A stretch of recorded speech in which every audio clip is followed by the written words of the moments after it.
Welcome in English Grammar course lecture number 6।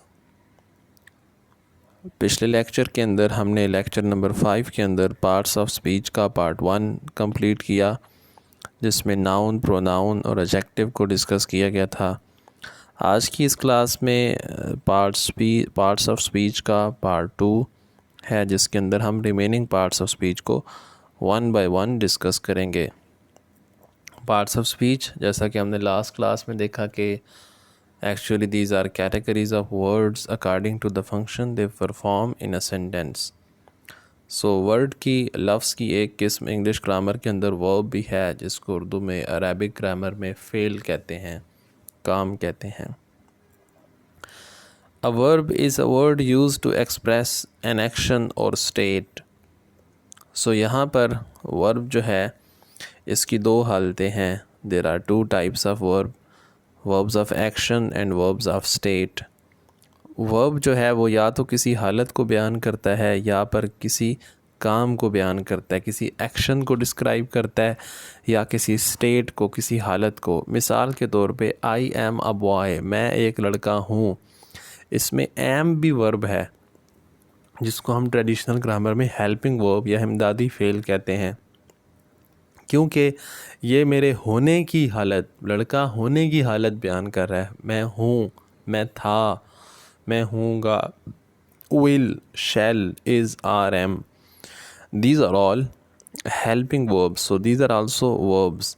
जैसे Arabic grammar के अंदर काना है, कद है, तो अफ़ाले नाक़िसा जिस तरह हैं, अफ़ाले नाक़िसा तो वो भी अफ़आल हैं, लेकिन वो नाक़िस हैं। दे हेल्प वर्ब्स, वो वर्ब की हेल्प करते हैं, हेल्पिंग वर्ब्स हैं। So a verb is a word use to express an action और स्टेट, किसी काम को बयान करे या किसी हालत को बयान करे। The girl wrote a letter to her cousin.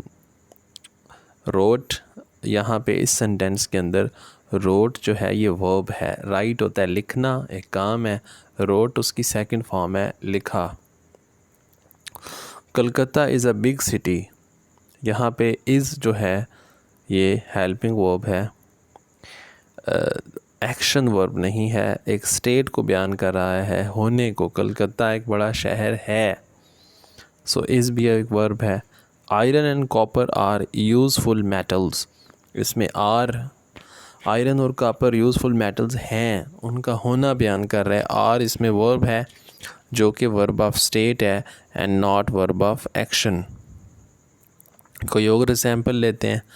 You are drinking water, इसमें जो ड्रिंकिंग है ये ड्रिंक वर्ब है, जिसके साथ ing लग के ये पार्टिसिपल, उसकी पार्टिसिपल फॉर्म है प्रेजेंट पार्टिसिपल। सो इसमें ड्रिंक जो है वो वर्ब है। इस तरह से आप डिफरेंट सेंटेंसेस उठाकर ग्रामर के डिफरेंट टॉपिक्स जब उनके ऊपर अप्लाई करते चले जाएंगे तो ग्रामर आपकी इंशाल्लाह बहुत ही अच्छी होती चली जाएगी। नेक्स्ट हमारे पास जो पार्ट्स ऑफ स्पीच में से वर्ड की कैटेगरी है, लफ्ज़ की जो किस्म है, दैट इज़ एडवर्ब। एडवर्ब वो है जो किसी वर्ब के, किसी काम के बारे में कुछ बयान करता है,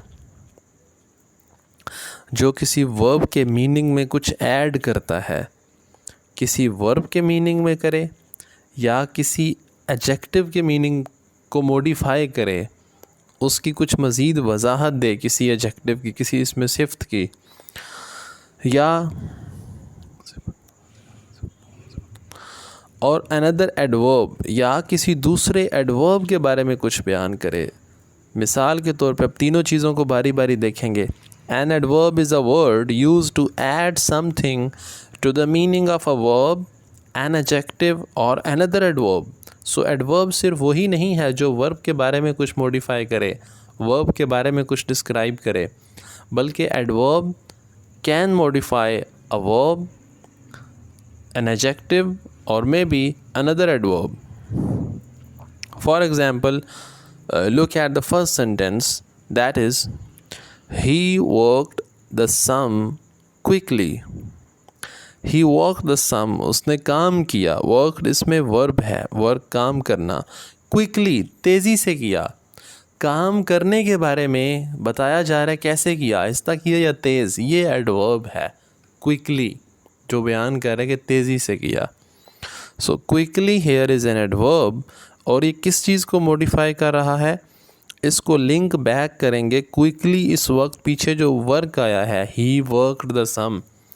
क्विकली एडवर्ब है, ये इस वर्ब यानी कि वर्कड को मॉडिफाई कर रहा है, इसमें कुछ मीनिंग ऐड कर रहा है, इसकी वजाहत कर रहा है। नेक्स्ट सेंटेंस को देखें, this flower is very beautiful.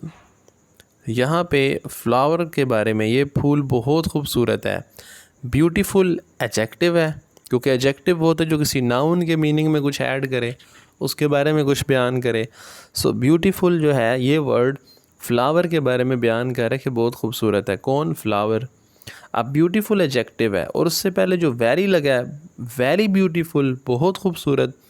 ये जो सा वर्ड है वेरी, ये लफ्ज़ की जो 8 कैटेगरीज हैं उसमें किससे बिलोंग करेगा? एडवर्ब से। क्यों? क्योंकि एडवर्ब किसी वर्ब को मॉडिफाई करता है, या एडजेक्टिव को, या किसी दूसरे एडवर्ब को। तो यहाँ ये किसको मॉडिफाई कर रहा है? यहाँ पर वेरी का वर्ड अपने बाद आने वाले एक एडजेक्टिव यानी कि ब्यूटीफुल को मॉडिफाई कर रहा है। And then in the third sentence, she pronounced the word quite correctly. अब यहाँ पे उसने लफ्ज़ को बिल्कुल सही अदा किया, बोला, उसका तलफ़ुज़ किया। प्रोनाउंस वर्ब है इस सेंटेंस के अंदर, और करेक्टली एडवर्ब है। क्यों? क्योंकि ये प्रोनाउंस के बारे में कुछ बयान कर रहा है कि करेक्टली प्रोनाउंस किया। So it is adding something to the meaning of verb pronounce. तो क्वाइट क्या है? क्वाइट इस एडवर्ब करेक्टली को फिर मॉडिफाई कर रहा है कि बिल्कुल सही तरीके से तलफ़ुज़ अदा किया। करेक्टली, करेक्ट तरीके से, सही तौर पर। क्वाइट करेक्टली, बिल्कुल सही तरीके पर। सो क्वाइट जो वर्ड है ये अपने बाद आने वाले एक दूसरे एडवर्ब यानी कि करेक्टली के बारे में कुछ डिस्क्राइब कर रहा है, उसके मीनिंग्स में कुछ ऐड कर रहा है। She pronounced the word quite correctly. So इसमें क्वाइट जो सा एडवर्ब है ये अपने बाद आने वाले दूसरे एडवर्ब यानी करेक्टली को के बारे में बयान कर रहा है कि बिल्कुल, उसकी डिग्री बयान कर रहा है कि कितना सही किया, बिल्कुल सही किया। सो एडवर्ब जो है ये 3 चीज़ों के बारे में बयान करता है, डिस्क्राइब करता है, उनके मीनिंग में कुछ ऐड करता है, उनके बारे में बताता है। या तो एडवर्ब किसी वर्ब को मॉडिफाई करेगा, या एडवर्ब किसी एडजेक्टिव को मॉडिफाई करेगा। फॉर एग्ज़ाम्पल वेरी लॉन्ग, या एडवर्ब किसी दूसरे एडवर्ब को भी मॉडिफाई कर सकता है। नेक्स्ट हमारे पास जो पार्ट्स ऑफ स्पीच में से कैटेगरी है वर्ड की, वो है preposition. Preposition is a word used with a noun or a pronoun to show how the person or thing denoted by the noun or pronoun stands in relation to something else. किसी भी noun या pronoun के साथ preposition use होती है ये show करने के लिए कि इस शख्स या इस चीज़ का क्या ताल्लुक़ है दूसरी चीज़ों के साथ, कि ये नाउन या प्रोनाउन जिस शख्स या चीज़ की तरफ इशारा कर रहे हैं, जिसका नाम है, जिसकी तरफ इशारा कर रहे हैं, उसका किसी और चीज़ के साथ रिलेशन में देखा जाए तो वो कहाँ स्टैंड करता है। मिसाल के तौर पे, there is a cow in the garden. Cow इसमें नाउन है जो बता रही है कि गार्डन के लिहाज से काऊ का स्टेटस क्या है। सो काऊ का स्टेटस ये है कि या तो for example near the garden, garden के करीब है, ऑन द गार्डन, गार्डन पर है, फ्रॉम द गार्डन, गार्डन से है, लेकिन इन द गार्डन, गार्डन में है। इन प्रेपोजिशन है, इन, ऑफ, ऑन, फ्रॉम, विद, ये सारी प्रेपोजिशंस हैं। अब ये प्रेपोजिशन क्या कर रही है? किसी नाउन या प्रोनाउन के साथ आती है, और जिस नाउन या प्रोनाउन को, जिस शख्स या चीज़ को वो नाउन या प्रोनाउन रिप्रेजेंट कर रहा होता है, उसको किसी और चीज़ के रिलेशन में हमें बताती है कि ये चीज़ कहाँ स्टैंड करती है। नेक्स्ट एग्जांपल को देखें, the girl is fond of music. लड़की शौकीन है, ऑफ म्यूज़िक, म्यूज़िक के रिलेशन में उसका बताया जा रहा है कि क्या लिंक है। फाउंड ऑफ म्यूज़िक, ऑफ इसमें प्रेपोजिशन है। A fair little girl sat under a tree, एक छोटी खूबसूरत लड़की दरख्त के नीचे बैठी। सो अंडर अ ट्री, दरख्त के नीचे।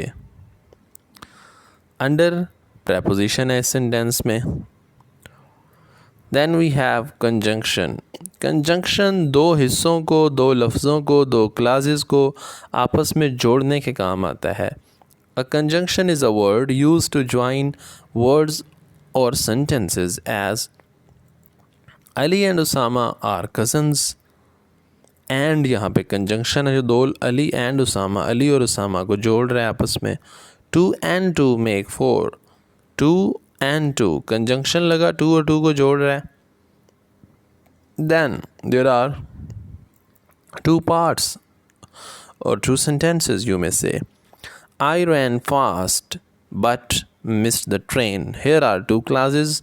So I ran fast और miss the train, इन दोनों को जो कंजंक्शन जोड़ रहा है that is but. So but is a conjunction that is joining two parts.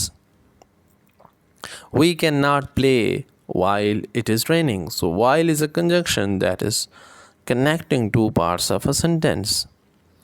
इसी तरह जैसे अरबी के अंदर हत्ता, लाकिन, बल, वा, ये जिनको हम हरूफ आतफ़ भी कह सकते हैं।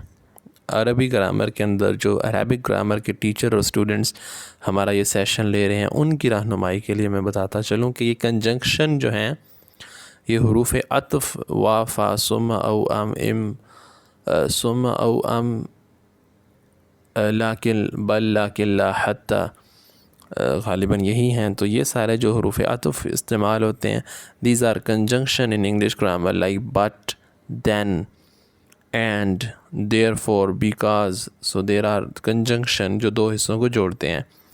I could not come early in the morning because I was too busy.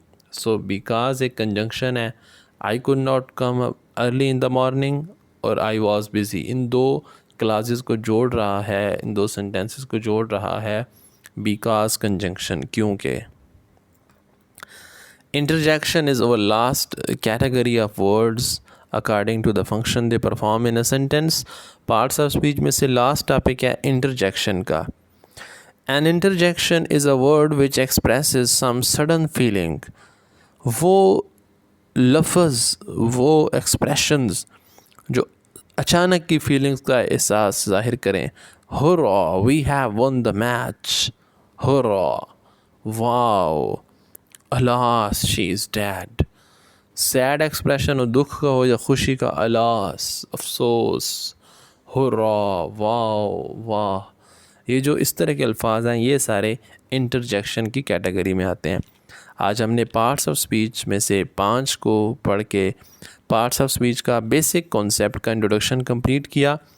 हम बाद वाले लेक्चर्स के अंदर पार्ट्स ऑफ स्पीच 8 के 8 इनको डिटेल के साथ एक एक करके इनको डिस्कस करेंगे।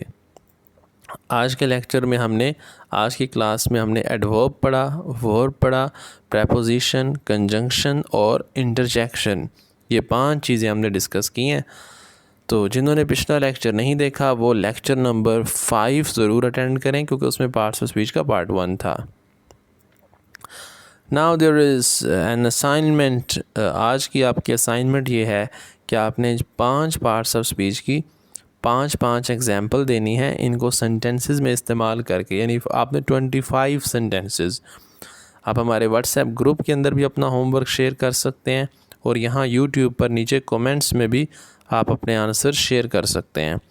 25 sentences you have to make 5 sentences from each parts of speech।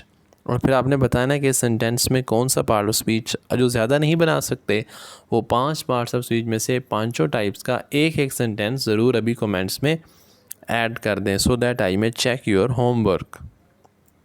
जब तक आप इसकी प्रैक्टिस नहीं करेंगे, इंग्लिश ग्रामर एक एब्स्ट्रैक्ट नॉलेज की तरह ही दिमाग में रहेगा।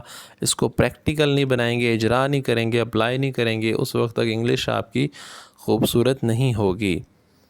All right, so complete it now, and you can contact us our Facebook page Study with Muhammad Qasim. Then we have our WhatsApp account 030293345550, and इसके अलावा डायरेक्ट आप कॉल मैसेज कर सकते हैं 0348458282 हमारी नेक्स्ट वीडियोस देखने के लिए और क्लासेस को ज्वाइन करने के लिए online learning hub YouTube channel आप सर्च करेंगे। इस चैनल में जाकर आप इसकी प्लेलिस्ट चेक करेंगे और इसमें जो प्लेलिस्ट है स्टडी विद मोहम्मद कासिम, इस प्लेलिस्ट के अंदर नेक्स्ट क्लासेस अपलोड होती रहेंगी। So keep watching us, keep following us, and have a good study time. Thank you.